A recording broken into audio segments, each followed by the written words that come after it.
Good evening, dear friends, and welcome to Watson's Margins. Edward here, your quiet companion for reason and reflection. Tell me, is there a lamp burning near you this evening? Perhaps the sound of rain against glass, or the gentle scratch of a pen, or simply the comfortable weight of silence settling in around you. These are the hours Watson valued above all others, when the rush of the day recedes and the mind, at last unhurried, begins to see clearly. If these still evenings speak to you, do subscribe and let no chapter pass unread. Now, draw your chair a little closer, for as Watson so faithfully reminded us, it is only when we learn to truly observe that we begin, at last, to understand. Chapter 1. The House of Wetherby Court. There are mornings in late October when London seems to draw its grey curtains deliberately about itself, as though the city has resolved to keep its secrets. It was upon such a morning, with a thin rain slanting against the windows of our Baker Street rooms, that the telegram arrived which set in motion one of the most quietly remarkable investigations of Sherlock Holmes's career. I say quietly remarkable, because the affair at Wetherby Court produced no sensational headlines, no arrests at pistol point, and no confessions wrested from a villain in the flickering light of a drawing-room chandelier. What it produced instead was something rarer, and in its way more disturbing. The spectacle of honour in decay, and the terrible lengths to which a man of position will travel to prevent the world from knowing it. Holmes was at his most restless that morning. He had been between cases for 11 days, and those who have studied his temperament will understand what that interval signified. He had played the violin at peculiar hours, conducted chemical experiments that left a persistent sulphurous odour about the sitting room, and had twice descended to the street for no discernible purpose before returning to slump into his armchair with an expression of profound dissatisfaction. I was attending to my correspondence and attempting with limited success to ignore the irregular scraping of his bow.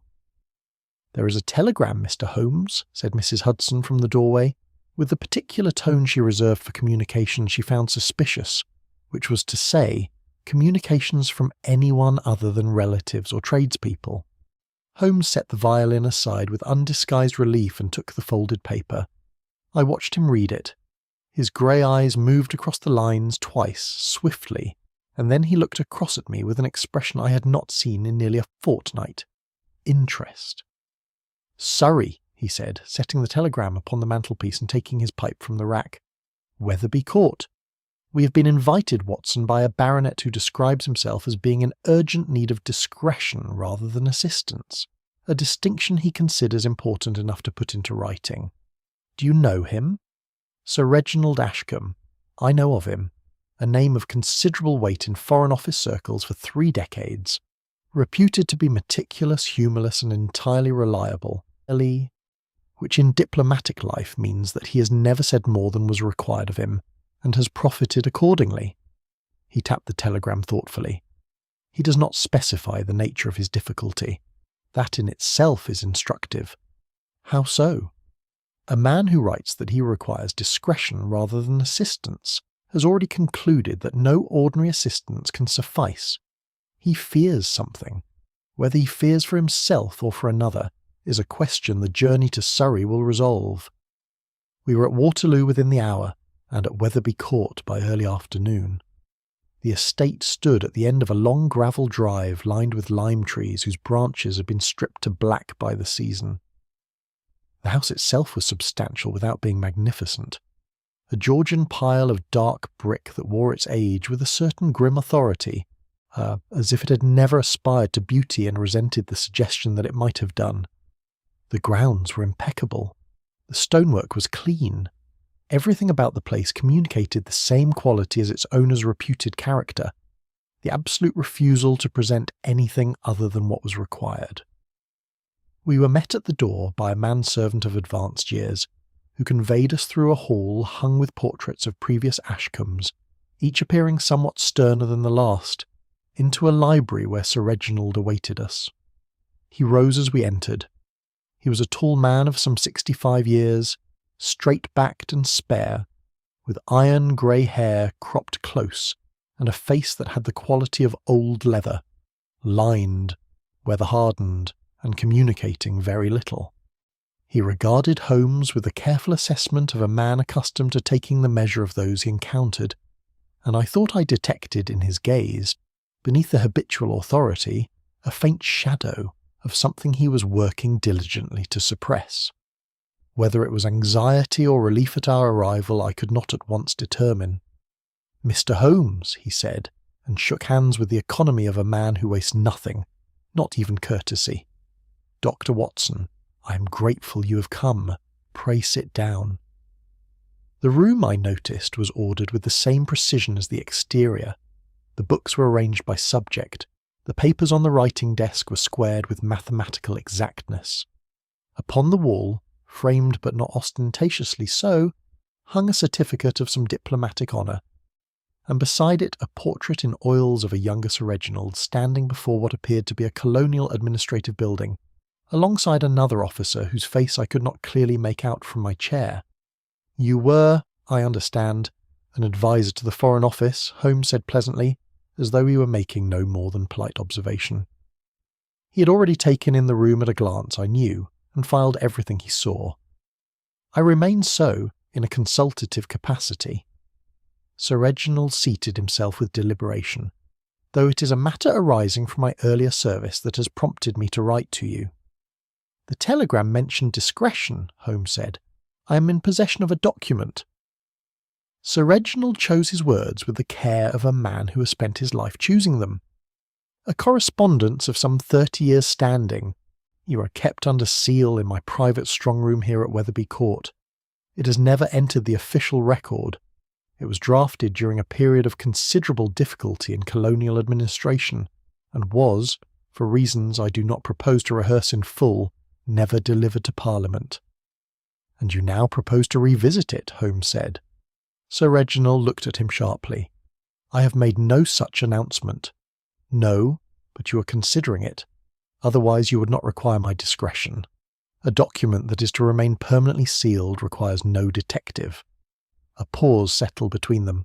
Outside the tall windows the rain continued in its thin, determined way. "You're very direct, Mr. Holmes." "I am efficient," Holmes replied pleasantly. "Tell me about the household." It was here that Sir Reginald's composure showed its first, of faint crack, not in expression, but in the briefest of hesitations before he began. He described them in the manner of a man reading from a memorandum. His wife, Lady Beatrice, dutiful, quiet, socially careful. His son, Captain Lionel Ashcombe, lately returned from service, dependent as yet upon his father's patronage for his desired advancement. His niece, Miss Margaret Vale, a widow whose circumstances were somewhat straitened and who resided at Wetherby Court under his protection. His private secretary, Mr. Julian Harbury, a young man of considerable competence whose professional future was in large measure tied to Sir Reginald's goodwill. And lastly, as a house guest of some 3 weeks' standing, Colonel Everett Drayton, an old acquaintance from his days in colonial service. "A considerable household," Holmes remarked. "It is usual for a place of this kind." "And do they know," Holmes asked with the mild precision of a physician inquiring after symptoms, "that you're reconsidering the contents of the document you mentioned?" Again that hesitation. "I spoke of it at dinner 2 nights ago. I said only that I intended to review certain matters and set them right." "I see." Holmes looked at me briefly, and in that look communicated something I had learned over many years to recognise, the particular quality of attention that indicated he had already, in the space of 40 minutes, begun to perceive the outlines of a pattern he had not yet chosen to articulate. "Watson," he said, "we shall want our rooms prepared. I believe we shall be some days in Surrey." "Is it so serious as that?" Sir Reginald asked. Holmes set down his pipe and regarded the baronet with something that approached very nearly compassion. "Sir Reginald," he said quietly, "a man who has kept a document sealed for 30 years and suddenly announces his intention to unseal it, has, whether he is aware of it or not, placed himself in a position of considerable vulnerability. The nature of that vulnerability I must determine before I can be of any use to you. For that I shall require time, patience, and the complete confidence of everyone in this house." He paused. "And I shall require you to be equally candid with me as I intend to be useful to you." Sir Reginald held Holmes's gaze for a long moment. Then he inclined his head with the formal precision of a man not accustomed to conceding anything, and rang for the housekeeper. I confess that as I followed Holmes from the library I felt the particular sensation that has attended so many of our investigations, the sense of having entered a house in which all the inhabitants are engaged in a performance, the nature of which none of them would willingly reveal. The lime trees at the drive's end dripped in the rain. Above the mantelpiece in the hall the Ashcombe portrait stared down in collective and unbroken silence. Holmes walked beside me without speaking, but he was, I knew, already listening to things I could not hear. Chapter 2. The Dispatch That Must Not Surface. Wetherby Court did not warm to visitors. That was my impression upon waking the following morning in a guest room of adequate comfort and insufficient sunlight, its single window giving upon a portion of walled kitchen garden in which nothing appeared to grow. The house possessed, even in its quieter corners, a quality of watchfulness, as though the walls themselves were attending to what passed within them, and had long since formed their own unflattering opinions. Holmes was already gone from his room when I descended at 7:30. This surprised no one but me. Mrs. Fenton, the housekeeper, a composed woman of middle age who moved about the house with the silence of long practice, informed me that Mr. Holmes had been observed in the grounds since shortly after 6 o'clock. I accepted this news with the equanimity that years of partnership with Holmes had made second nature, and applied myself to a breakfast of good bread and indifferent coffee before he reappeared. He came in through the French windows of the morning room at 7:45, his boots filmed with the clay of the kitchen garden, and stood at the sideboard with the abstracted air of a man whose thoughts are elsewhere while his hands pour tea. "The lime trees at the eastern boundary," he said without preamble or greeting, "have been recently pruned on the side facing the house. Within the fortnight, I should say. Someone wished to improve the line of sight from the upper windows to the gate lodge." He sat down. Whether that person was motivated by security or surveillance I cannot yet determine. It may be significant, or it may be the entirely ordinary decision of a conscientious gardener. I mention it because at present I cannot dismiss it. "Holmes," I said, "we have been here less than 18 hours. 17 1/4, he replied, not without a trace of satisfaction. "In that time I have examined the exterior of the strong-room window from the garden side. The catch is original to the house, and has not been disturbed in recent months. The soil beneath shows no compression consistent with a standing figure, and I have had a most instructive conversation with Baines, the head groom, who has been in Sir Reginald's service for 22 years, and who possesses the quality, rarer than it is credited, of saying precisely what he means." I set down my cup. "And what did Baines say?" Holmes looked at me with the mild amusement of a teacher whose pupil has asked the precisely right question. "He said that the house has not been itself since Colonel Drayton arrived. His exact words were, 'Things were quiet enough before the Colonel came, sir. Now there's a feeling, if you take my meaning.' I do take his meaning. Servants observe with a fidelity that their employers consistently underestimate. The household assembled for breakfast in a manner that told its own story. Lady Beatrice Ashcombe appeared first, a slender woman of perhaps 55 whose expression was set in the particular configuration of permanent social readiness, always composed, always slightly anxious beneath the composure, like a pianist who has spent so long concealing her nerves that the concealment has itself become involuntary. She greeted us with careful cordiality, and said nothing of substance. Captain Lionel Ashcombe entered next, and I studied him with the interest that Holmes had quietly encouraged me to cultivate in observing all members of the household without apparent purpose.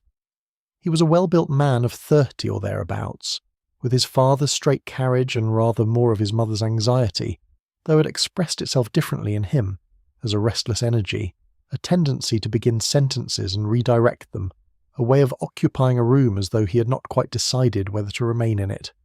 He shook Holmes's hand with determined friendliness and made a point, I thought, of making that point. Miss Margaret Vale arrived some minutes later, alone, and rather more composed than I had expected given Sir Reginald's description of her circumstances. She was a handsome woman of perhaps 40, dark-haired, with the self-possession of someone who has been through genuine difficulty and has emerged from it without bitterness but also without illusion. She poured her own coffee and sat at the far end of the table, and if she was aware of Holmes's covert attention, she gave no sign of it. Of Mr. Harbury and Colonel Drayton there was at breakfast no sign. Mrs. Fenton, when quietly consulted, reported that the secretary had taken coffee in his room and was attending to correspondence, and that Colonel Drayton had not yet descended. Holmes received both pieces of information with a slight inclination of his head and resumed his toast. It was Sir Reginald who broke what had threatened to become an entirely amiable and useless morning. He entered the dining room at 20 minutes past 8, stood at the head of the table, and addressed Holmes with the directness of a man who has decided overnight that delay serves no one. "Mr. Holmes, I believe you should know the full nature of what is contained in the document I mentioned yesterday." Holmes set down his knife with the unhurried precision that was, I had always thought, one of his most effective social instruments. "I was hoping you would arrive at that conclusion," he said. "The family, such as it was, remained at the table. I believed then, as I believe now, that Sir Reginald intended them to hear what followed. It was, in its way, a kind of declaration.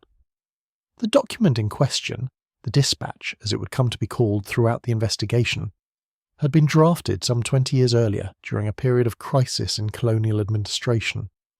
A local uprising in one of the East African territories had been mishandled at the administrative level, and intelligence concerning the intentions of the affected population had been, if not deliberately suppressed, then knowingly set aside in favour of a course of action that served the reputations of those in authority, rather than the welfare of those beneath their governance. Lives had been lost as a consequence. Not hundreds, not scores, perhaps 30 men and their families, whose names appeared nowhere in the official dispatches that eventually reached London.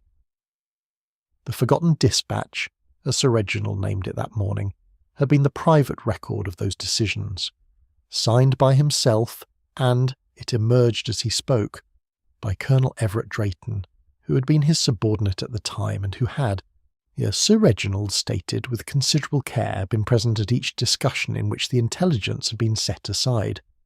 "It was never delivered," Sir Reginald said. "It was my intention at the time to submit it as a corrective to the official account. I lost that resolve. I am not proud of that loss." The room was very quiet. Captain Lionel's expression had taken on the fixed quality of a man receiving news he had half expected, and had hoped never to hear clearly stated. Lady Beatrice looked at her hands. Miss Vale was entirely still. "And now?" Holmes asked. "Now I'm 65 years of age, Mr. Holmes, and I intend to submit the dispatch to the appropriate authorities as a matter of historical record. The men who lost their lives deserve that much, whatever the consequences to my own reputation."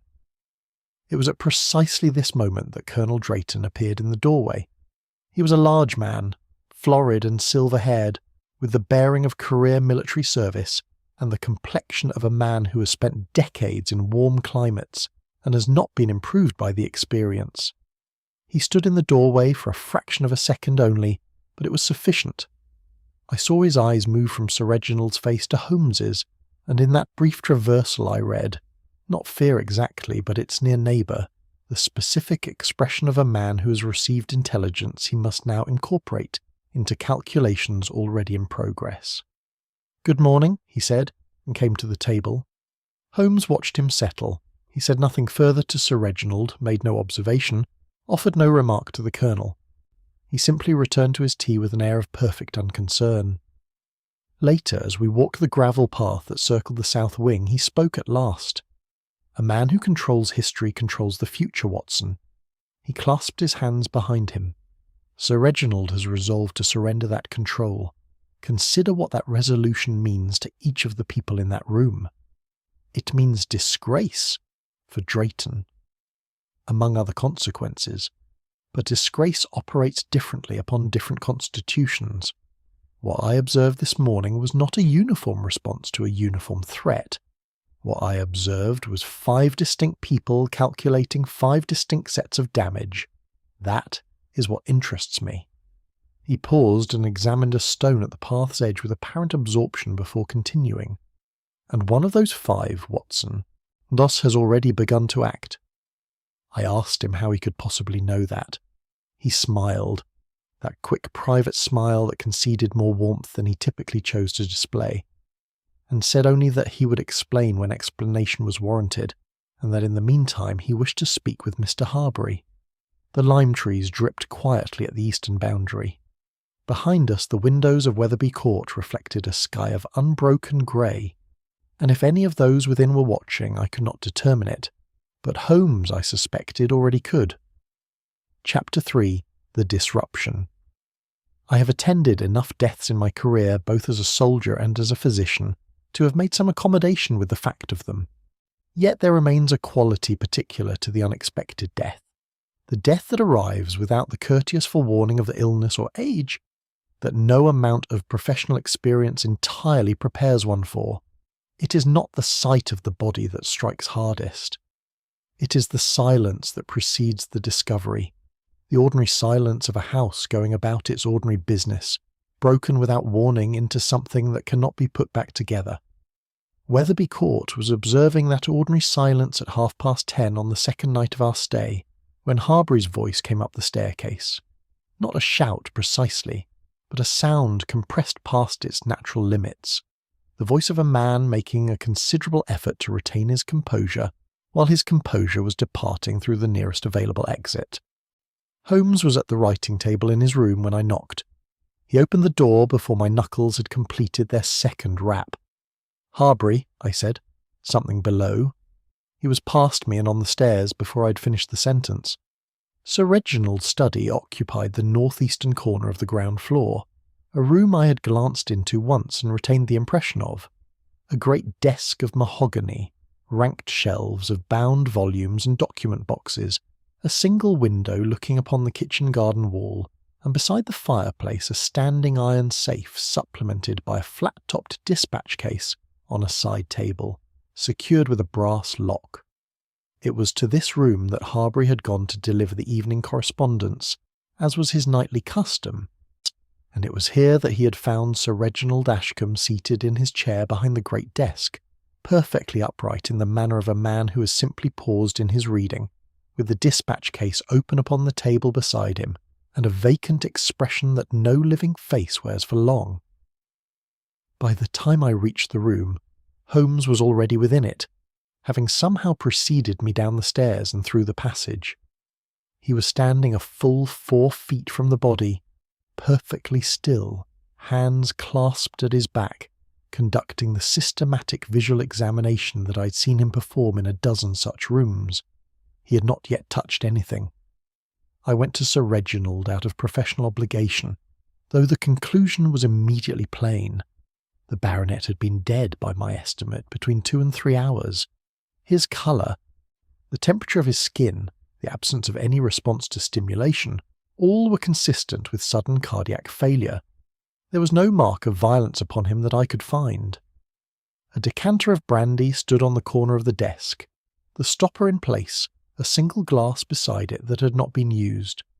His pen lay across an open page in the ledger before him, as though set down mid-sentence, though when I examined the page it bore only a date, the date of that very evening, and nothing further. "Apoplexy," I said, straightening, "or cardiac failure? I cannot be more precise without a full examination, and even then a post-mortem would be required to rule out other causes." "Rule out," Holmes repeated quietly, as though tasting the phrase. He had not moved from his original position. Behind me in the doorway, Lady Beatrice had arrived, supported by Miss Vale. Captain Lionel stood to one side, his face the colour of old plaster.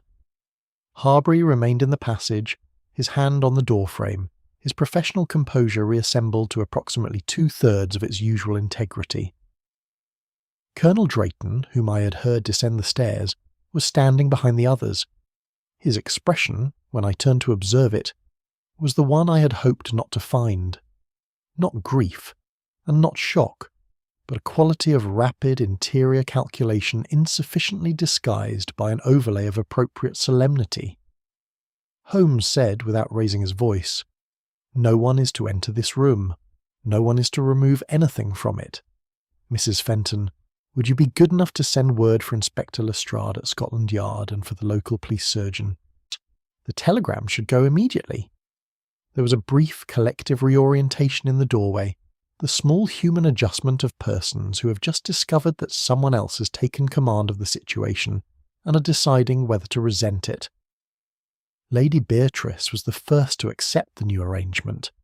She turned and walked toward the drawing room with the measured tread of a woman performing the duties of her station. The others followed. Holmes waited until the passage was clear, then turned to me. "Come and look," he said. He directed my attention first to Sir Reginald's person. The baronet's coat pockets held the customary effects: a handkerchief, a pocket watch, a small quantity of coin. His waistcoat carried his reading glasses in the breast pocket. But the key ring that Harbury, when quietly interviewed the following morning, would confirm was Sir Reginald's invariable evening companion, the ring holding the key to the dispatch case, along with those to the iron safe in the strong room, was absent. "Not in his pockets," Holmes said.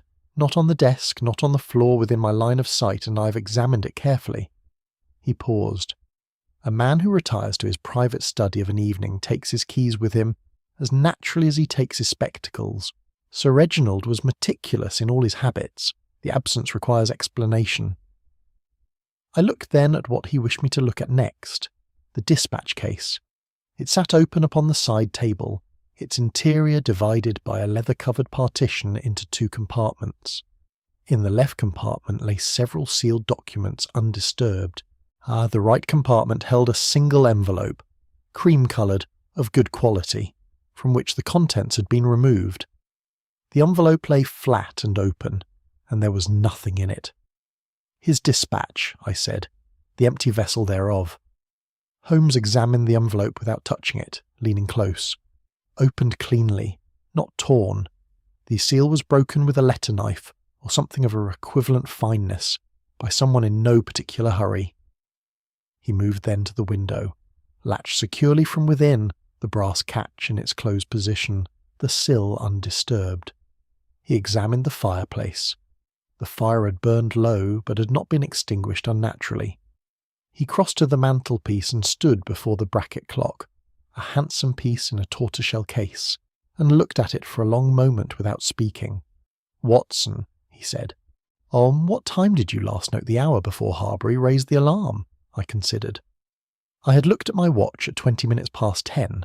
I remember, because I was considering retiring. And the clock at the bottom of the staircase as you descended. I did not observe it particularly. It read 22 minutes past 10, reliable, as I'd noted it against my watch this afternoon. He gestured to the mantelpiece. "This clock reads 11:47. I looked. So it did. "The room is not cold enough for a clock of this quality to have lost so much time through mechanical fault," he said, "and Sir Reginald was meticulous in his habits, including, I suspect, in the winding of his clocks. Then someone has moved it forward by approximately 15 minutes. The question is not merely that it was moved, Watson, but for what purpose it was moved, and by whom, and whether that purpose was achieved." He straightened and looked once more at the still figure of Sir Reginald behind the desk. A man does not alter a clock in a locked room by accident. I stood in the quiet of that study and felt, with considerable force, the distinction between what appeared to be the case and what Holmes was already suspecting. The room said, "A man sat down, felt unwell, and died." The room's silences said something considerably different. "He sat here intending to read the dispatch," I said slowly. "He sat here having been deprived of it," Holmes corrected, gently but precisely. Whether he was aware of that deprivation before he died is a question I cannot yet answer. "But I intend to." He turned and looked at the empty envelope a final time with an expression I had learned over many years to read without difficulty. It was not sympathy exactly, though sympathy was not absent from it. It was the expression of a man who has found, in the midst of grief and disorder, the first clean thread of truth, and intends to follow it to wherever it leads. Chapter 4.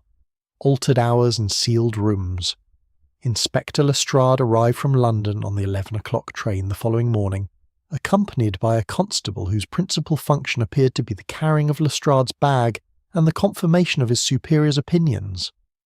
The inspector himself stepped from the hired trap with the brisk, self-satisfied air of a man who has been asked to solve a problem he is confident lies within his capabilities, and who has already formed a provisional conclusion before examining a single fact. I had seen that particular expression on Lestrade's face before. It had not invariably served him well. Holmes met him in the drive with cordiality, and said nothing of what he had observed the previous evening. "Natural causes, then," Lestrade said, after a cursory inspection of the study and a 5-minute examination of Sir Reginald, during which the local police surgeon, a Dr. Pemberton from the village, hovered with the uncomfortable air of a man whose professional judgment is being assessed without his consent. Apoplexy, by the look of it. The man was 65 and had been in colonial service. These things happen. They do, Holmes agreed pleasantly. Nothing to suggest otherwise? I should like to hear the household's accounts of the evening before forming any view. Lestrade gave him the look he customarily reserved for this stage of their collaboration. The look of a man who suspects he's being managed and cannot quite determine how. "Right," he said. "We'll speak to them all." They assembled in the drawing-room at noon. Lady Beatrice, Captain Lionel, Miss Vale, Harbury, and Colonel Drayton, arranged about the room in the attitudes of people who have independently arrived at the same calculation regarding the optimal distance to maintain from one another. Holmes took a chair near the window and said almost nothing. Lestrade, notebook in hand, conducted the interviews with the solid competence that was his genuine professional quality, whatever limitations attended his deductive faculties. Lady Beatrice had, she said, retired to her room at 9 o'clock, which was earlier than her custom. She had not felt well, a headache, the beginning of a cold, she could not be certain which, and had taken a small quantity of her usual tonic and gone to bed. She had heard nothing further until Harbury's voice on the stair. Her account was delivered with perfect composure, her hands folded in her lap, her eyes steady. It was, I thought, the account of a woman who had decided in advance what she would say, and had rehearsed it sufficiently to render it smooth without rendering it mechanical. Holmes was watching her hands. Captain Lionel's account was less composed, and for that reason more credible at first hearing. He had been restless that evening, or he said. He did not specify why, though the slight tightening about his mouth suggested he was aware of the inadequacy of the omission, and had gone out briefly, at approximately 9:30 to walk in the grounds. He had returned within half an hour and gone directly to his room. He had spoken to no one upon his return.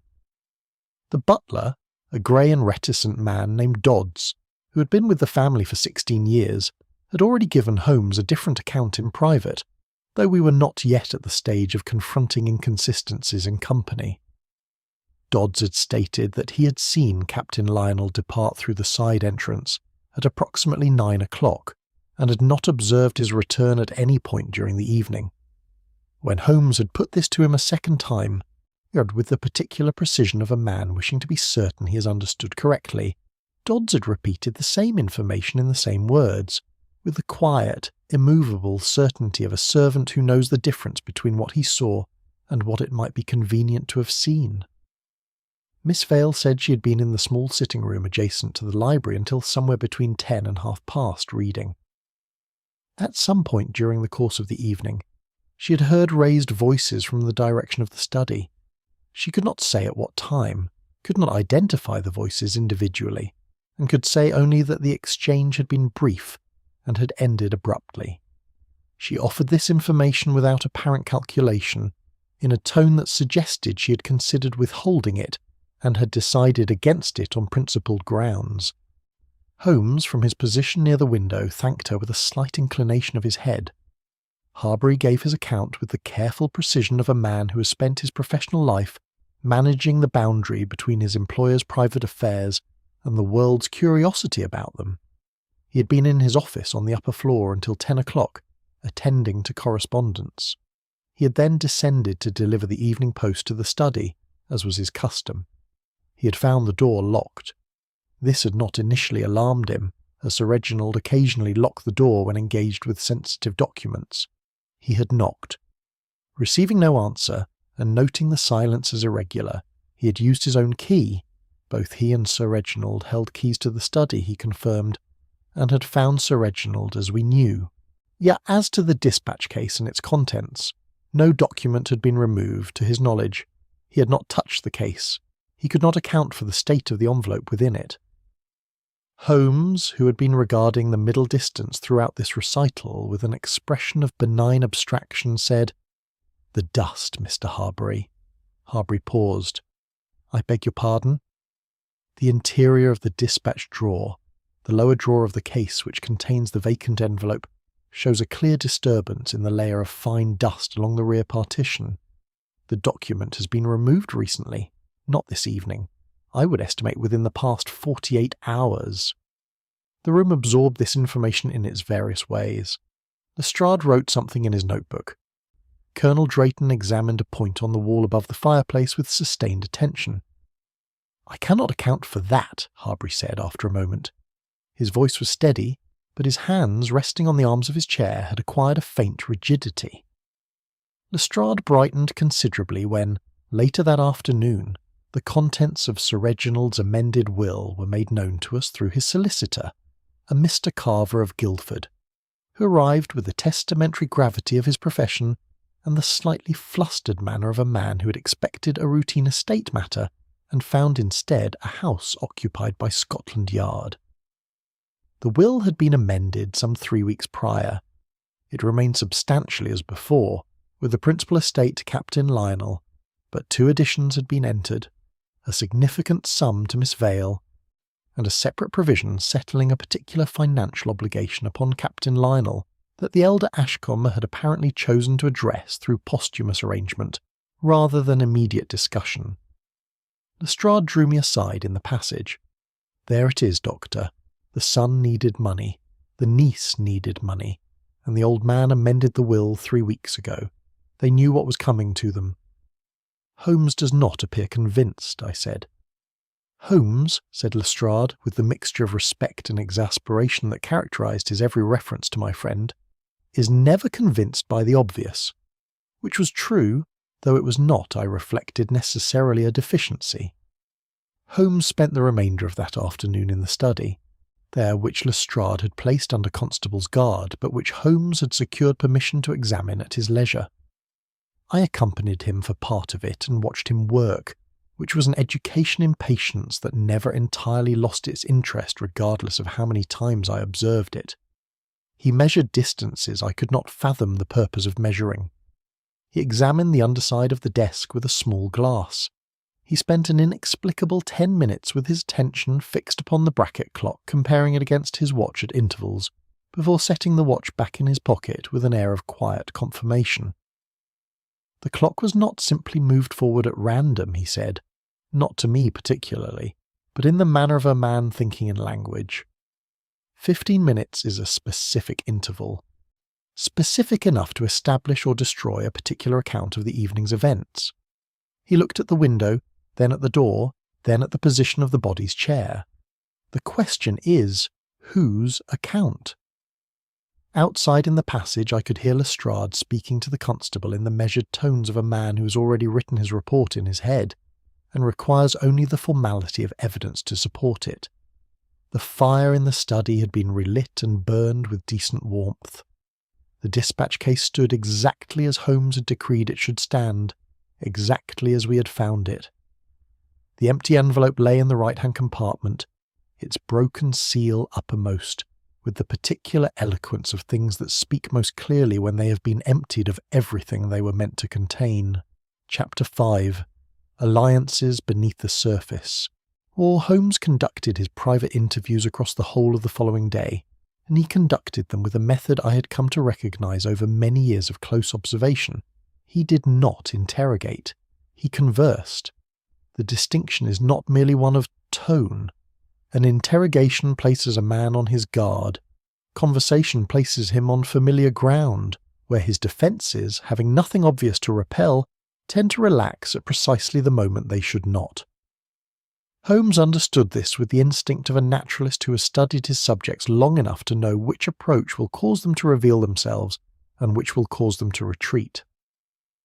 He saw Captain Lionel first, in the morning room, with the door left half open in a manner calculated to suggest informality. I sat in the adjoining library with a book I did not read, able to hear without being seen, which was precisely what Holmes intended. The captain had recovered some of his colour since the previous evening, but not his ease. He moved in his chair, settled, moved again, and spoke with the restless energy of a man whose thoughts are travelling faster than his words. Holmes asked him nothing about the evening of his father's death. He asked instead about his military service. Where, for how long, what branch, what prospects? Captain Lionel answered these questions with evident relief and increasing fluency, the relief of a man who has braced himself for one blow and found another topic entirely. Then Holmes said, quite without alteration of tone, "Your father had delayed endorsing your promotion. I understand there was a family matter attached to that delay." A pause. "Not long, but sufficient." "He said the time was not right," Lionel replied. "He said there were things to be resolved first." "Connected to the dispatch?" Another pause, longer. "He implied as much. He never said so directly." "My father was not a man who said things directly when an implication would serve." Something shifted in his voice. Not bitterness precisely, but his more restrained cousin. I understood that my advancement was contingent upon his being able to speak with confidence about the family standing. That standing, in his view, was complicated by the existence of that document. "And now that the document is gone," Holmes said pleasantly, "what happens to the complication?" I heard the sharp intake of breath from the other room, then a long silence.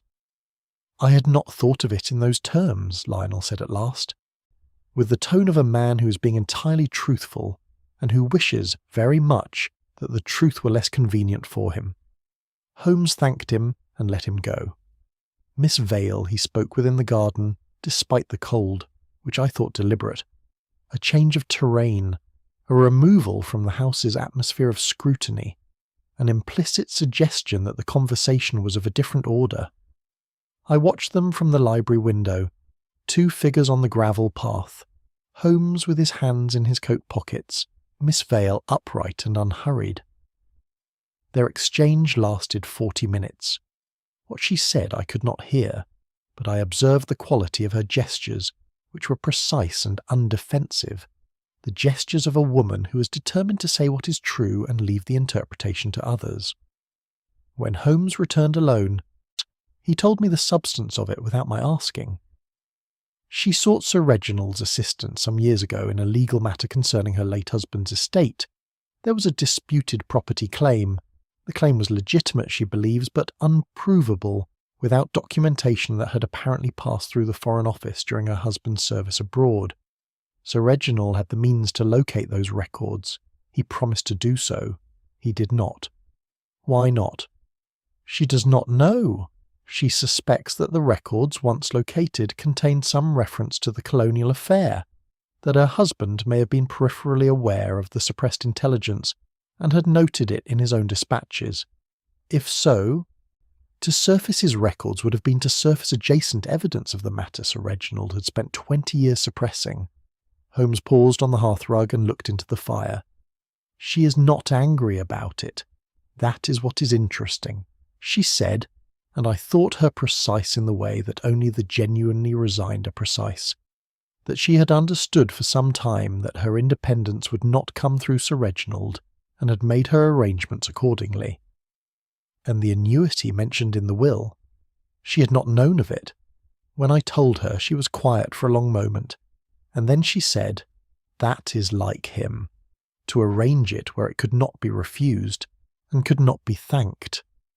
Holmes's expression carried something uncharacteristically close to admiration. A woman of considerable perception. Harbury was a different proposition. He received Holmes in his upstairs office with the manner of a man who has prepared himself thoroughly and is consequently slightly over-prepared, his desk too neat, his expression too composed, his responses arriving with the fractional promptness of answers that have been rehearsed. Holmes asked him about Sir Reginald's recent instructions regarding the dispatch, and it was here that Harbury's preparation showed its first small crack. He asked me, some 2 weeks ago, to locate the proper archival authority to receive a private diplomatic document for historical record. Harbury said this carefully. He did not name the document. I understood it to be connected to his colonial service. And you made the inquiries? I wrote 2 letters. I had not yet received replies. Were you aware of the document's contents? A pause so brief it was almost not a pause at all. I was aware of its general nature. Sir Reginald had indicated that it concerned a matter that reflected poorly upon certain parties. He met Holmes's gaze with the steadiness of a man who has decided that honesty, within limits, is the safer course. I was aware that my own position depended upon Sir Reginald's goodwill and recommendation. I am not naive about the implications of that dependency. No, Holmes agreed, you are not. He considered Harbury for a moment with the attentive neutrality of a man conducting an assessment rather than a judgment. Yeah, were you aware that your employer's endorsement was the principal obstacle between you and the senior secretarial position you have been seeking in the Home Office? Harbury's composure did not break. It simply became, for a single moment, entirely transparent. I was aware, he said quietly, and with Sir Reginald's death that obstacle is removed. His reputation, whatever it becomes, no longer attaches to your references. Holmes stood. Thank you, Mr. Harbury. You have been candid. It was Colonel Drayton whom Holmes left until the late afternoon, and it was the interview with Drayton that he did not describe to me in any detail afterward, which was itself a form of description. He came from it with a quality of contained alertness, like a man who has confirmed a suspicion he would have been glad to be wrong about. He's frightened, Holmes said simply as we sat after dinner, the household having dispersed to its various solitudes. Not of discovery in the legal sense, of something older and, to a man of his formation, considerably worse. He extended his legs toward the fire and studied the ceiling. When I mentioned the dispatch, he produced a tremor in the right hand that he suppressed after 2 seconds. I timed it. A tremor may signify many things, I offered. Combined with a pulse of approximately 92, I observed his wrist as he lifted his glass, and a colour change consistent with a rapid alteration in blood pressure, it signifies one thing with reliable frequency. He looked across at me. A man confronting the specific fear of exposure, not guilt in the abstract, Watson. The quite concrete prospect of being named. The fire settled. Somewhere in the house a door closed. They do not fear poverty, my dear fellow, Holmes said. Not one of them. What each of them fears, in their own measure and for their own reasons, is exposure. The captain fears the exposure of his dependency. Miss Vale fears the exposure of her husband's suppressed testimony. Harbury fears the exposure of his professional calculations. And Drayton... He paused, turning his gaze back to the flames. Drayton fears the exposure of something that cannot be undone, and that 30 years of silence have not made any smaller. He said nothing more that evening, and I didn't press him. But I sat for some time after he had retired, listening to the quiet of Wetherby Court, and thought about the peculiar weight of secrets kept not for a year, nor a decade, but for the span of an entire working life, and what it does to a man and to those whose lives are built upon the assumption of his silence. Chapter 6. The Weight of Disgrace. There are investigations in which the facts, once fully assembled, produce a clean and satisfying architecture, each piece fitting precisely against the next, the whole thing snapping together with the quiet finality of a well-made lock engaging its tumbler. And there are investigations in which the facts assembled with equal care, produce instead something more troubling. A picture not of criminality in the ordinary sense, but of the slow, accumulated damage that respectable men do to one another and to those beneath their authority, across decades of careful, institutional silence. The affair at Wetherby Court was emphatically of the second kind. Holmes had sent 3 telegrams on the morning of the 3rd day. Their recipients he did not initially disclose, and spent the interval awaiting replies in a state of concentrated stillness that I had learned to interpret as the outward expression of intense interior activity. He sat in the library with a volume of colonial administrative history open on his knee, turning pages at a rate suggesting he was reading rather than consulting, which for Holmes was no contradiction. By early afternoon 2 replies had arrived. He read each one twice, folded them into his breast pocket, and went to find Harbury. I found them in the secretary's office 20 minutes later, on Harbury standing by his filing cabinet with an expression that had moved definitively beyond professional composure into something rawer and more personal. Holmes turned as I entered and indicated with a slight motion of his head that I should stay. "Mr. Harbury has been good enough to confirm what I had already established through other means," Holmes said, in the tone he used when he wished to spare someone the additional discomfort of believing their disclosure had been uniquely damaging. The dispatch contained more than a general admission of misjudgment. It contained specific notation. Harbury sat down heavily in his chair. "Sir Reginald showed it to me," he said, and the words came with the effortful quality of things long held in place being released without certainty of what would follow. 3 weeks ago, when he gave me the instruction to locate the archival authority, he said I should understand the nature of what I was facilitating. He looked at his desk. He said I had a right to know. "What did it contain?" I asked.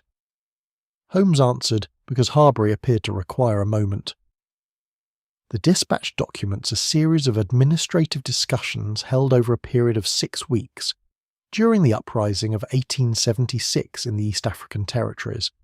During that period, intelligence was received at the Colonial Office, intelligence gathered by local informants and relayed through the military liaison, who at that time was Colonel Drayton, indicating that a particular village community had no hostile intent and had, in fact, been attempting to negotiate a peaceable resolution to the land dispute that had precipitated the crisis. He paused. Through the window the November garden stood in its bare patience. That intelligence was received, logged at the liaison level, and was not forwarded to the administrative authority that would have acted upon it. The decision not to forward it was taken by Colonel Drayton, with Sir Reginald's knowledge. The punitive expedition that followed, and that resulted in the deaths of 31 men, 7 women, and an unrecorded number of children, proceeded in the absence of intelligence that would, in all reasonable probability, have prevented it. The room held the information in silence for a moment, as rooms sometimes must. "Drayton suppressed it," I said. "He delayed its transmission by 48 hours, citing administrative procedure. By the time it was formally submitted, the expedition had already departed. The delay was, in the strictly technical sense, defensible.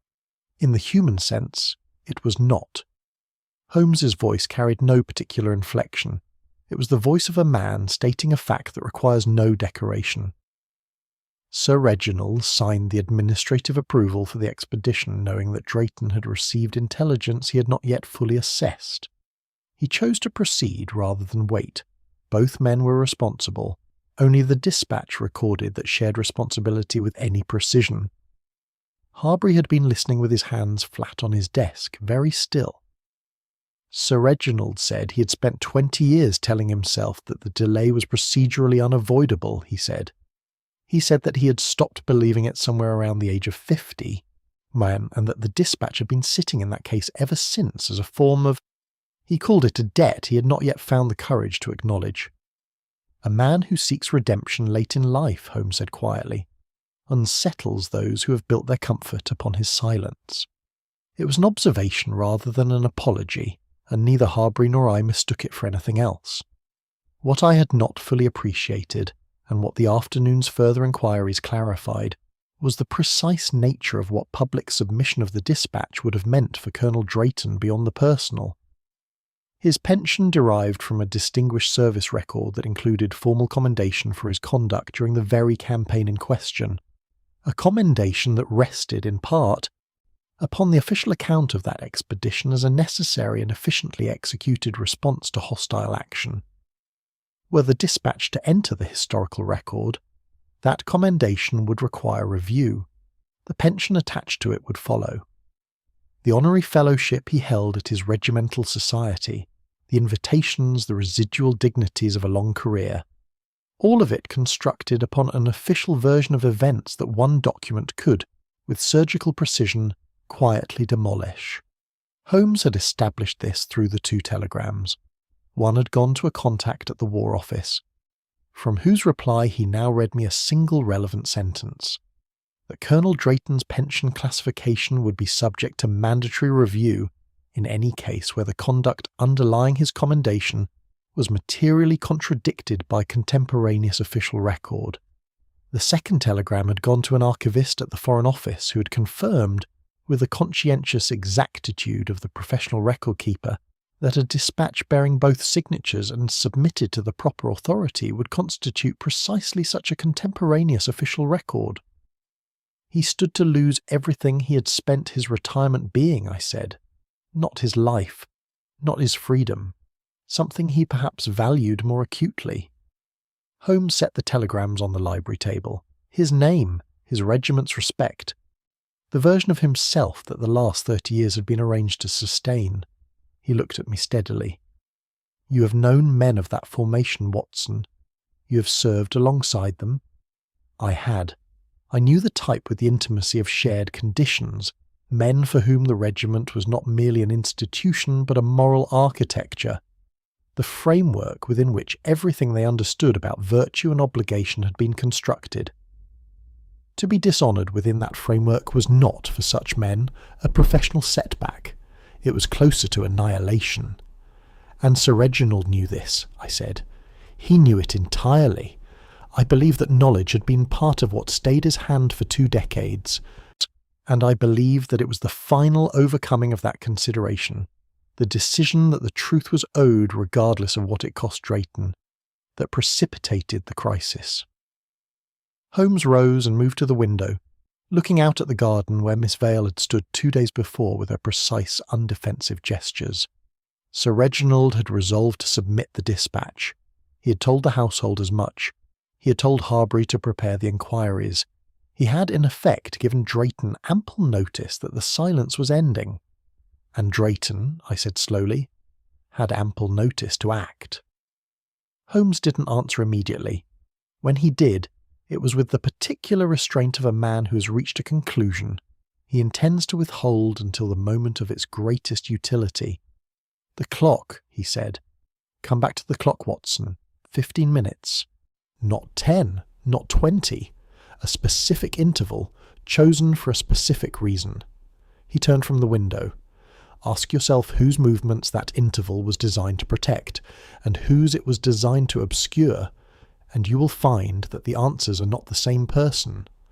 He said nothing further, and I spent the remainder of that grey November afternoon turning the problem over as I had turned many such problems before, aware that Holmes had placed the essential piece directly in front of me and that I could see it clearly without yet being able to say what it meant.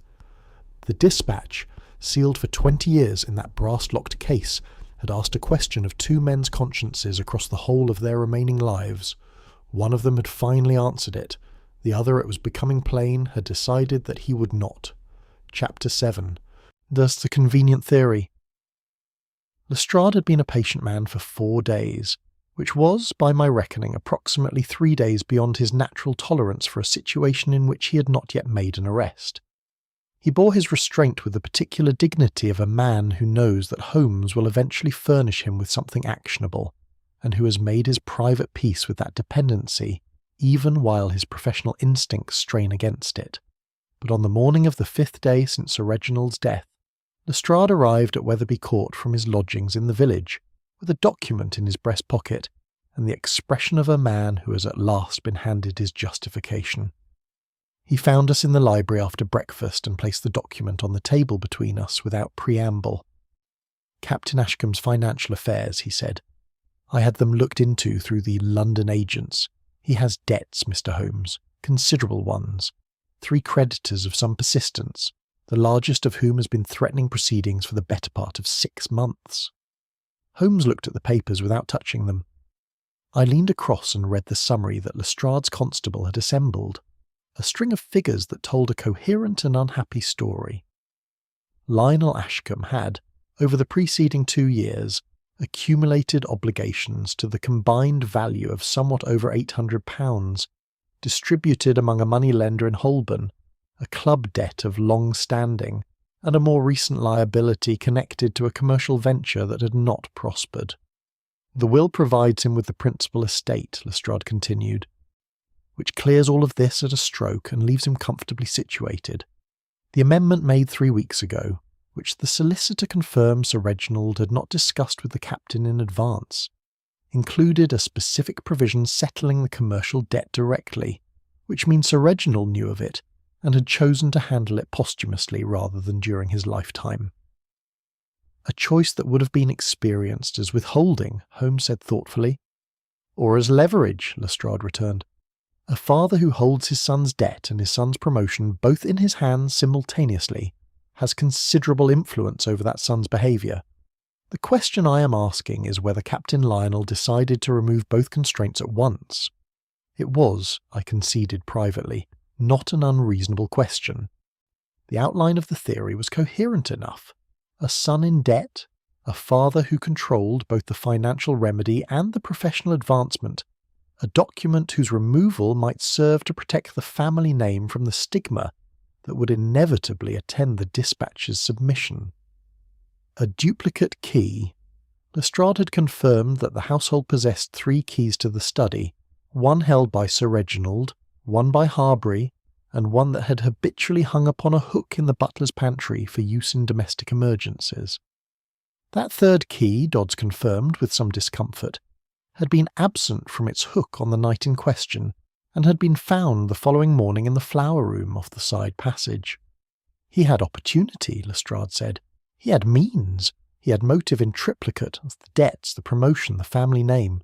And his account of his movements that evening does not survive scrutiny.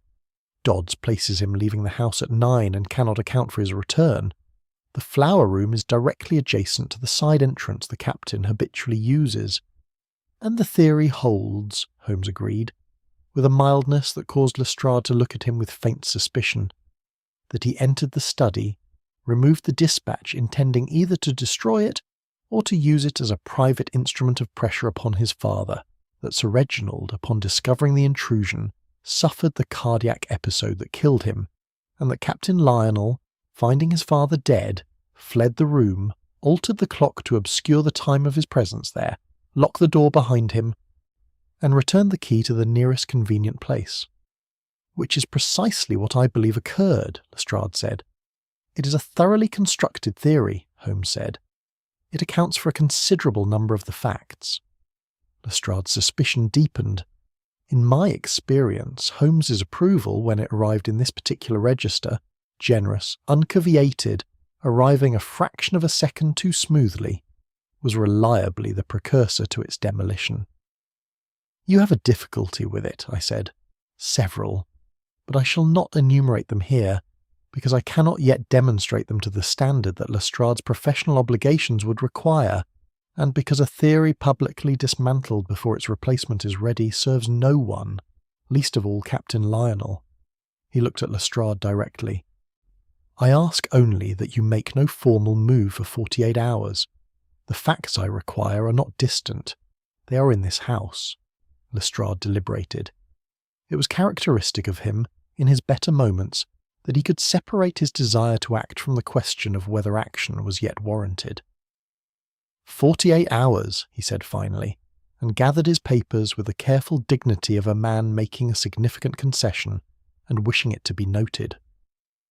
What struck me, watching him go, was not the inadequacy of his theory, but its adequacy. That was precisely what made it dangerous. It sat on the available evidence with a comfort that more correct explanations sometimes lack in their early stages, when key pieces have not yet been retrieved from the places where they have been deliberately concealed.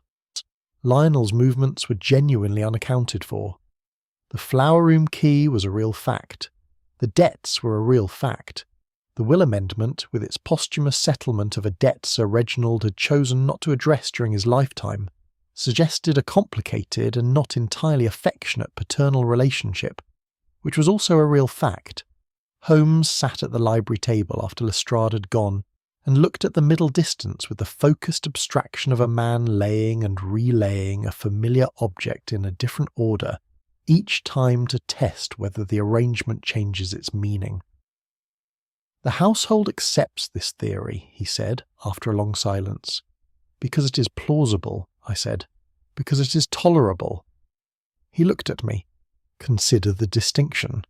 A plausible theory accounts for the evidence. A tolerable theory accounts for the evidence in a way that the community of affected persons finds it possible to live with. Lionel is young. His offence, under this construction, was impulsive rather than calculated. He did not poison his father, did not strike him. He entered a room at an inconvenient moment and caused, through no directly violent act, a shock that proved fatal. It is a palatable form of guilt. It punishes without destroying. It assigns responsibility to someone whose prospects are sufficient to survive a degree of disgrace, which is to say, a young man with an inheritance." He stood and moved to the window where the November light fell in its thin, discouraged way across the gravel. "What the theory does not explain is the clock. Consider it again. If Lionel entered the study, found his father dead, and wished to obscure the time of his presence there, why advance the clock by precisely 15 minutes? An advancement of that magnitude alters no one's alibi with any significance. A man leaving a room at, say, 10 o'clock, wishing to place himself elsewhere by 10:15, gains nothing from moving a clock forward by 15 minutes. The interval is too small to be useful as concealment. Unless, I said slowly, the clock was not moved to conceal the time of entry, but to establish, Holmes said, turning from the window, the time of someone else's presence, an advancement that places a particular individual in the room at a time when another individual could not yet have arrived, or had already departed. He picked up his pipe from the table. 15 minutes is not the interval of panic. It is the interval of calculation. The library fire crackled and resettled. Through the wall I could hear, very faintly, the sounds of the household going about the diminished routines of a house in mourning. A door, a step on the stair, the distant voice of Mrs. Fenton directing someone about some domestic necessity. Lionel, I said, could not have moved that clock. Not to his own benefit, no. Holmes applied a match to his pipe with the unhurried deliberation of a man who has arrived, in his own mind, at a location he has been navigating toward for some time. It was moved by someone for whom 15 minutes made an essential difference, someone whose whereabouts at a particular moment in the evening required a witness, or, more precisely, required the absence of contradiction from a source that could not answer back. He did not elaborate. He sat down with his pipe and his thoughts, and the library fire, and left me to follow the implication along the path to which he had directed my attention, which I did, over the remainder of that grey Surrey afternoon, until I arrived at the destination he had evidently reached some hours before. The clock had been moved not to protect the person who moved it. It had been moved to protect against the time that the clock itself could have named. Chapter 8. The Emotional Contradiction. Holmes disappeared for the better part of the following morning, which was not in itself unusual, but the manner of his disappearance was. He did not set off across the grounds with his glass and his measuring tape, nor did he sequester himself in the library with telegrams and reference volumes. At breakfast he was present and agreeable, made a remark about the quality of the Surrey clay as evidenced on his boots from the previous day's walking, and then excused himself with the vague pleasantness of a man with no particular purpose. I did not see him again until shortly before noon, when he reappeared in the morning room where I had been writing letters, sat down without removing his coat, and placed 2 items on the writing table before me. The first was a bank receipt. The second was a letter, folded once, on the stationery of a firm of London solicitors I did not recognise. The receipt, Holmes said, is from Coutts Bank, dated 17 days ago. It records the settlement in full of Captain Lionel Ashcombe's principal debt to his creditor in Holborn. The amount corresponds precisely to the figure in Lestrade's summary. The funds were drawn from an account held jointly by Sir Reginald and the family solicitor for the specific purpose of settling debts of the male line without public record. I looked at the receipt. The date was clear. Sir Reginald settled the debt before he died. 17 days before his death, 11 days before the night in question. Holmes removed his coat and hung it over the back of the chair with characteristic economy of motion. The debt that Lestrade has placed at the centre of his theory of financial motive had ceased to exist for the better part of 3 weeks at the time of Sir Reginald's death. Then Lestrade doesn't know. Lestrade's agents looked at the existence of the debt, not at its subsequent history. A natural enough limitation given the speed at which he was working. Holmes picked up the solicitor's letter. This arrived this morning in response to the inquiry I made 3 days ago. It is from the firm that manages Miss Vale's financial affairs.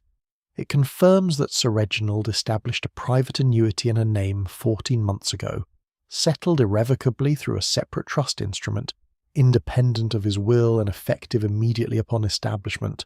I sat back in my chair. So she had already received her provision. 14 months ago, long before the will was amended, long before any crisis about the dispatch arose. He set the letter down. The will amendment that Lestrade found so suggestive, the addition of a sum to Miss Vale, was Sir Reginald adding a secondary visible provision on top of an existing arrangement. Perhaps because he felt the annuity, being private, was insufficient acknowledgement. Perhaps because the act of making it public, even through the modest ceremony of a will, was itself part of his late restitution. The implications settled in the room between us like the slow resolution of a complex chord. Neither of them had financial motive, I said. Neither of them needed anything that Sir Reginald's death provided that his continued life would not eventually have provided through other means. The captain's debt was gone. Miss Vale's independence was already secured.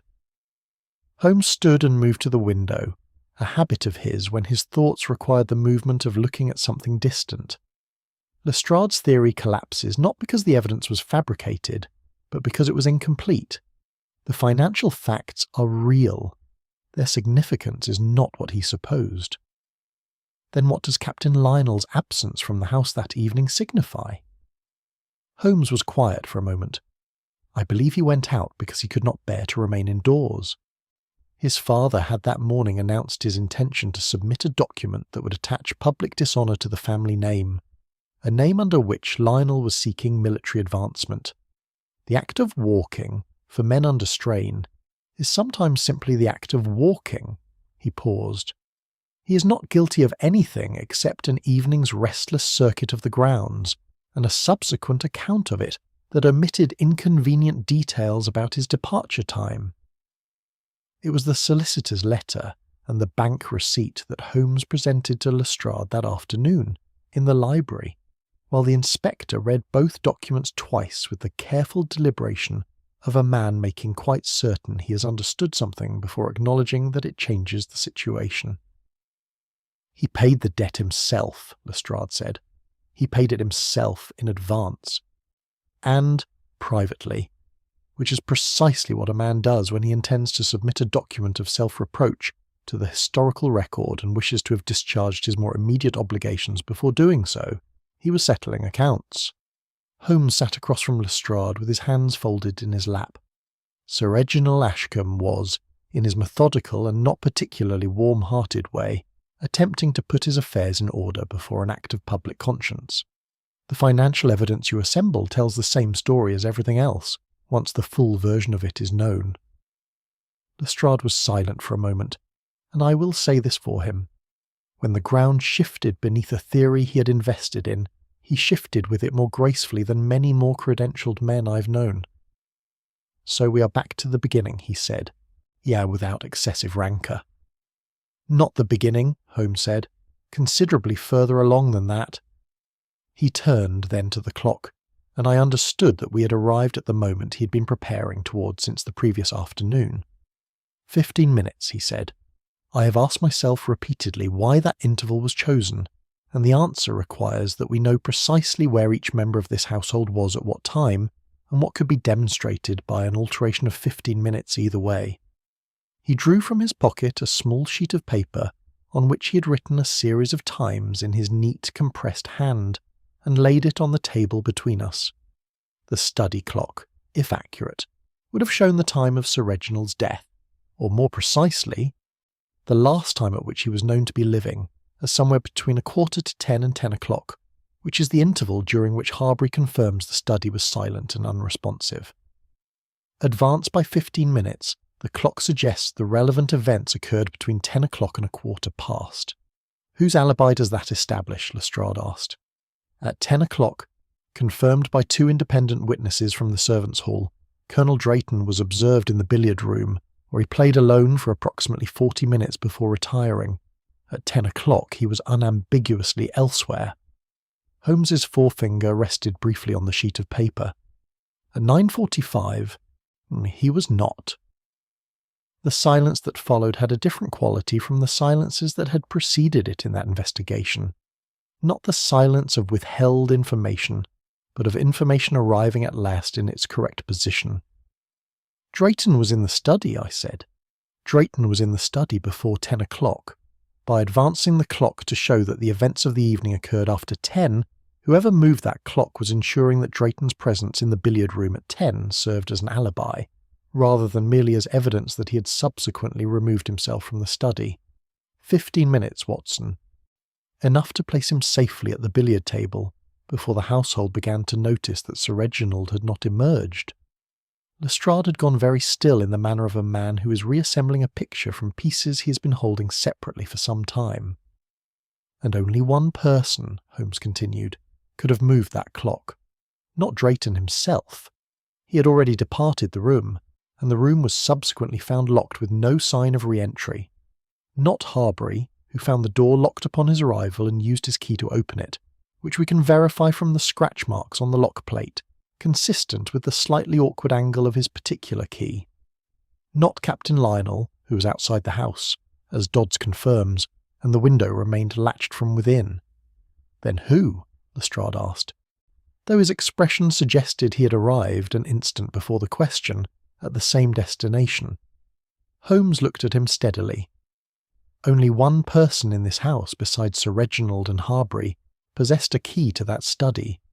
Only one person had both the physical access and a reason to protect Colonel Drayton's account of the evening. A reason rooted not in fear of exposure and not in financial interest, but in something rather more complicated and more human than either. He rose from his chair and looked toward the door with the expression of a man who has assembled the necessary facts and is now prepared, at last, to make use of them. "We shall want everyone present tomorrow morning," he said to Lestrade. "All of them, without exception, in the drawing-room at 10 o'clock. I believe the time for private conversations has passed." Outside, the November afternoon was drawing its early darkness across the Surrey fields, and somewhere in the upper reaches of Wetherby Court, I was quite certain, at least one person already knew that it had. Chapter 9. The True Motive Revealed. The drawing-room at Wetherby Court had been designed for a particular kind of social occasion, the kind in which rank is observed, precedence is respected, and nothing of genuine consequence is said. Its furnishings communicated the same quality. Chairs arranged for comfort within propriety, a fireplace of adequate size and tasteful surround, portraits disposed upon the walls with a deliberate casualness of things whose placement has been considered rather more carefully than it appears. On the morning Holmes had appointed, so that room received a different kind of occasion entirely and seemed faintly aware of the fact. They assembled at 10 o'clock. Lady Beatrice took the chair nearest the fire with the composed inevitability of a woman occupying her accustomed position. Captain Lionel stood by the window, too restless to sit.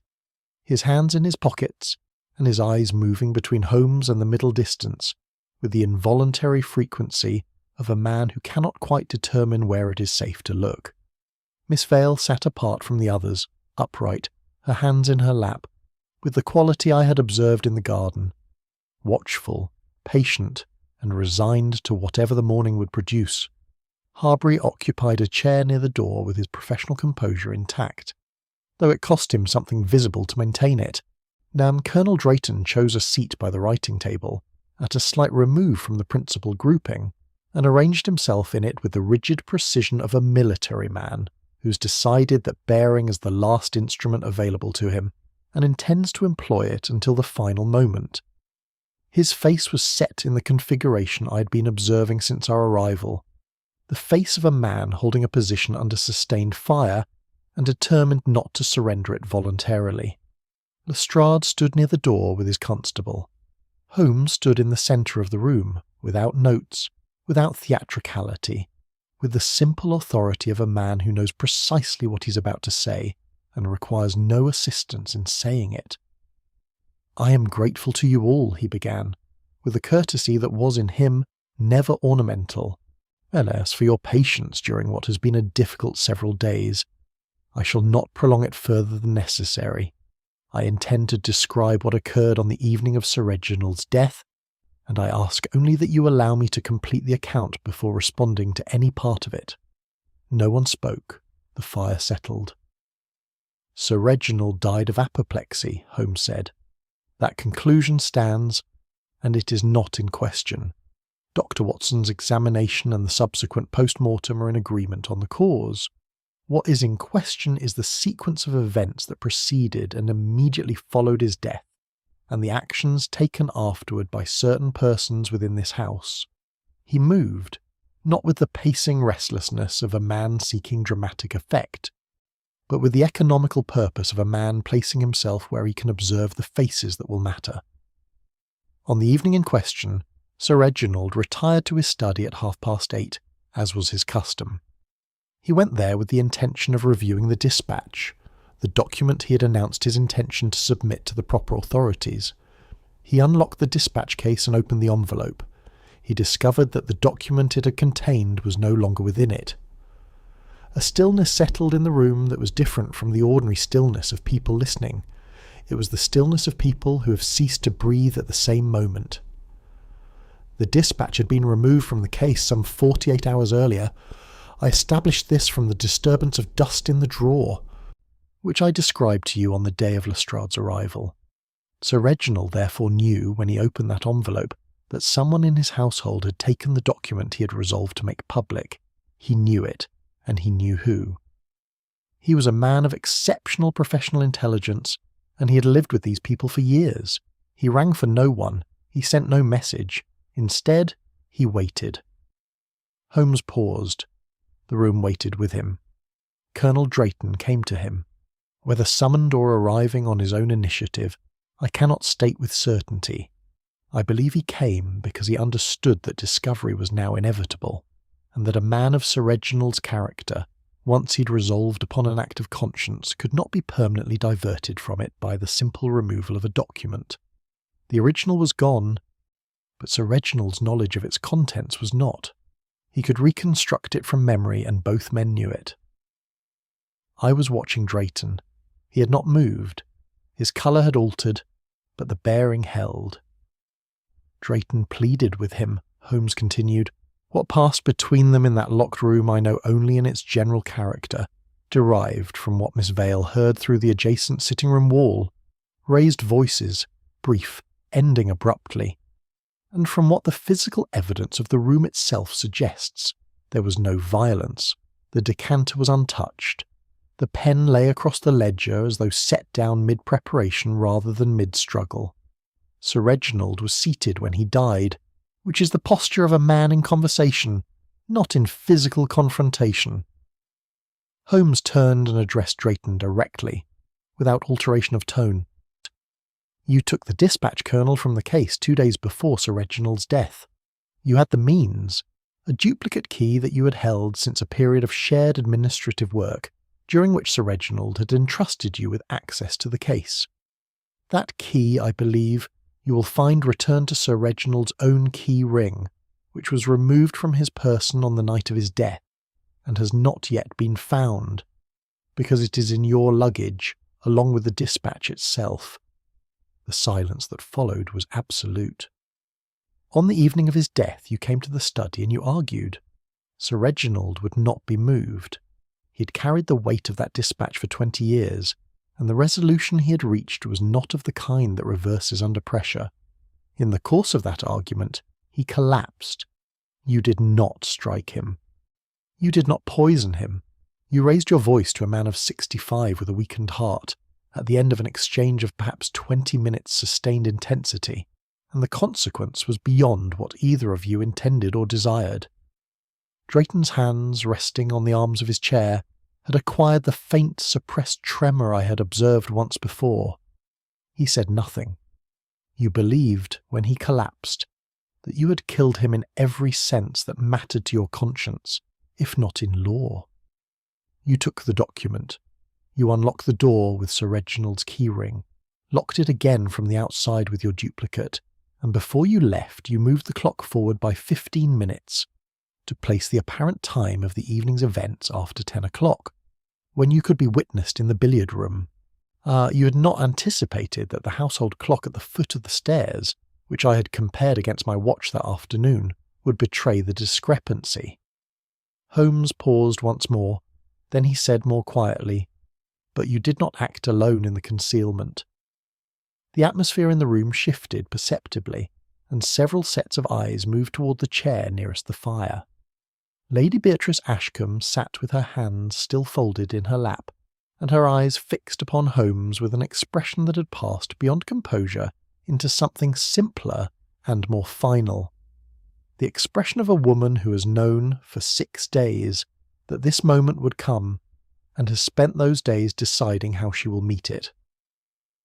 "Lady Beatrice," Holmes said with a gentleness that surprised me, and that I believed was entirely sincere, held the third key, the key from the butler's pantry. She'd taken it some days earlier. Dodds was uncertain of the precise date, which is suggestive in itself. When Colonel Drayton came to her after Sir Reginald's death and told her what had occurred, she returned to the study. She moved the clock.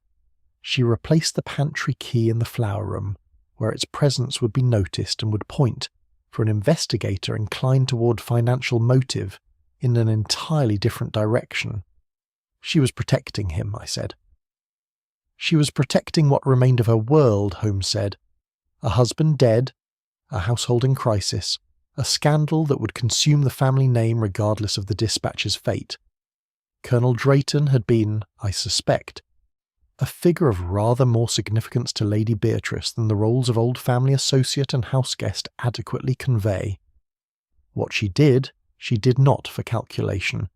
She did it in the specific, irreversible way that people act when they are beyond calculation and have arrived at the simpler territory of instinct.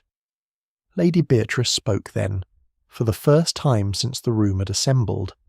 Her voice was level and carried no appeal. "He did not mean for Reginald to die," she said. "Whatever else is true, that is true." "I believe it," Holmes said. He looked at Lestrade. "The question of the legal consequence belongs now to others rather than to me. What I can tell you is that there was no murder by design, no instrument of violence, and no conspiracy of premeditation. There was a confrontation driven by desperation, a death that followed it, and a concealment driven by something that law courts are not, in my experience, particularly well equipped to accommodate." He stepped back as though releasing the room from the particular pressure of his attention. Colonel Drayton rose from his chair. He did it slowly, with the care of a man for whom the mechanics of standing have become conscious rather than automatic. He looked at no one in particular. "Money tempts men to act," Holmes said quietly, "but it is reputation that drives them to folly." Drayton nodded once, not in agreement, precisely, but in the manner of a man receiving a verdict he has long since delivered to himself. And then he turned to Lestrade and waited. Chapter 10. Order Restored. There is a quality to the hours that follow the resolution of a serious inquiry that I have never found easy to describe, and have perhaps never succeeded in describing adequately. Despite the number of times I have sat down to attempt it, it is not relief, precisely, though relief is present. It is not satisfaction, though that too has its portion. It is closer, I think, to the particular exhaustion that follows sustained attention, the sense of a mind that has been held at a specific pitch for a specific duration, released at last to its ordinary register, and finding that register, for a time, strangely unfamiliar. Wetherby Court had that quality in the hours after Holmes concluded his account, and Lestrade proceeded, with the measured gravity that was his better professional self, to the formal business his office required. The household dispersed from the drawing-room in the quiet, considered manner of people who have been present at something they will spend considerable time absorbing. Mrs. Fenton appeared from the domestic quarters and set about the small, necessary tasks of the house, with the composed efficiency of a woman who has served long enough in private homes to understand that life, even in its most disrupted hours, requires tea and order and the maintenance of routine. Colonel Drayton's luggage was searched in his presence, with the dignity that Lestrade, to his credit, extended to the proceeding. The dispatch was there, as Holmes had stated, sealed within a second envelope, placed beneath a folded travelling coat in the larger of Drayton's two cases. Sir Reginald's key ring lay beside it, the keys for the study and the dispatch case still on the ring, along with a smaller key that Harbury identified as belonging to the strong room. Drayton made no attempt to explain, qualify, or defend. He stood beside his open luggage with the bearing of a man who has arrived at the point where explanation has ceased to serve any function he values, and submitted to the proceedings with a silence that carried, I thought, more dignity than a great deal of speech would have done. Whatever else might be said of Colonel Everett Drayton, he did not, at the end, attempt to be small. Lady Beatrice was interviewed by Lestrade separately in the morning-room, with Holmes and myself present at Lestrade's request. She confirmed what Holmes had stated, in terms so precise and unembellished that I suspected she had been composing them in her mind since the night of Sir Reginald's death. She had known Drayton for 30 years. She had understood when he came to her that night with the news of what had occurred, that the man before her was not a murderer, in any sense she could bring herself to apply to someone she had known across a lifetime. She had acted to protect him, and she did not apologise for it. What she expressed instead was a clear-eyed accounting of the choice she'd made and its consequences, delivered without self-pity and without appeal to any sympathy she did not consider she had earned. Lestrade, who was a father of 3 daughters and not, beneath his professional manner, an unkind man, conducted the interview with a courtesy that I thought well of him for. When it was concluded, he looked at Holmes in the passage and said nothing for a moment. "Ah, culpable concealment," Holmes said quietly. "The charge and its measure are for the legal process. I would observe only that the concealment was of an accidental death, not a deliberate one, and that the person who effected it did so under conditions of considerable distress, for motives that a court will weigh as it sees fit." Lestrade nodded. He was a practical man, and practical men, at their best, understand the difference between the letter of what their office requires and the spirit in which it ought to be discharged. The dispatch itself passed by the afternoon of that same day into the custody of a representative of the Foreign Office, who arrived from London with the careful, unhurried neutrality of a department that has been expecting something of this kind for longer than it would comfortably admit. Holmes had sent word the previous morning, anticipating the resolution, and the representative, a quiet man named Fallow who carried himself with the particular transparency of senior officials who have learned to be invisible, received the document with a receipt and a minimum of conversation, and departed. I watched him go down the drive in his hired conveyance, and thought about what that sealed envelope now contained. Not a scandal, exactly, and not an accusation, but a correction. The small, precise, irrefutable correction of an official record by the man who had helped to falsify it, submitted 30 years late and at a cost that its author had not lived to bear in full. Whether the historical amendment would reach the men and women it concerned, or their descendants, or anyone at all who might attach a human significance to it, I could not say. Perhaps it would rest in an archive and be read by no one for a generation. Perhaps it would surface in some future account and would matter to someone in ways neither Sir Reginald nor Drayton nor any of us in that Surrey house could predict. It seemed to me, watching the conveyance diminish at the end of the Lime Tree Avenue, that truth submitted late was still truth submitted, and that there was something in the act itself, regardless of its consequences, that was not without meaning. Holmes said nothing during the drive back to the station. He sat with his hands on his knees and looked at the passing Surrey landscape with the unfocused attention of a man thinking about something other than what he is seeing. It was not until we were in the railway carriage the train gathered speed, and the flat fields of the county resolved themselves into the gathering dusk, that he spoke. "Captain Lionel," he said, without preface. "I thought of him this afternoon," I replied. "Absolved of suspicion, his debts settled, his father's private arrangements now a matter of record. He is, in material terms, the least damaged person in that house." "Yes." Holmes looked at the darkening window. "He will pursue his advancement now. He said as much to me this morning before we left. He sought me out in the hall, which I thought required some courage given the general temper of the day. He said he intended to proceed on merit rather than connection. I told him that was the correct intention, and that I hoped the intention would survive contact with the actual machinery of military advancement, which is not invariably arranged to reward it. And Miss Vale? Her independence is confirmed through two separate instruments. She will leave Wetherby Court, I think, and that will be entirely to her benefit." He paused. "She is one of the few people in the house who arrived at this week with no more illusions than she departed it with. I found that admirable. And Harbury? Harbury will find his position in the Home Office. Sir Reginald's reputation will weather this affair imperfectly, but his professional record was genuine, and his final act was one of conscience. An endorsement from a man who died attempting a public act of moral restitution is not worthless. Harbury is intelligent enough to understand how to present it." The train ran on through the early dark. London's lights began to appear in the distance, amber and diffuse in the November air. "Holmes," I said, after a time. "Lady Beatrice." He was quiet for a moment. "She acted from the oldest and least legally defensible of impulses. Whether the courts are merciful will depend upon factors I am not in a position to influence." He looked at the window. "I hope they are. It would not alter what she did. It would merely acknowledge that human beings in extremis are not always the architects of their worst actions so much as their instruments." It was late when we regained Baker Street. Mrs. Hudson had left the fire made up and a cold supper on the table, which I attended to while Holmes sank into his armchair with the particular quality of stillness that followed.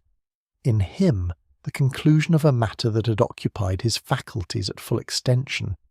He did not eat.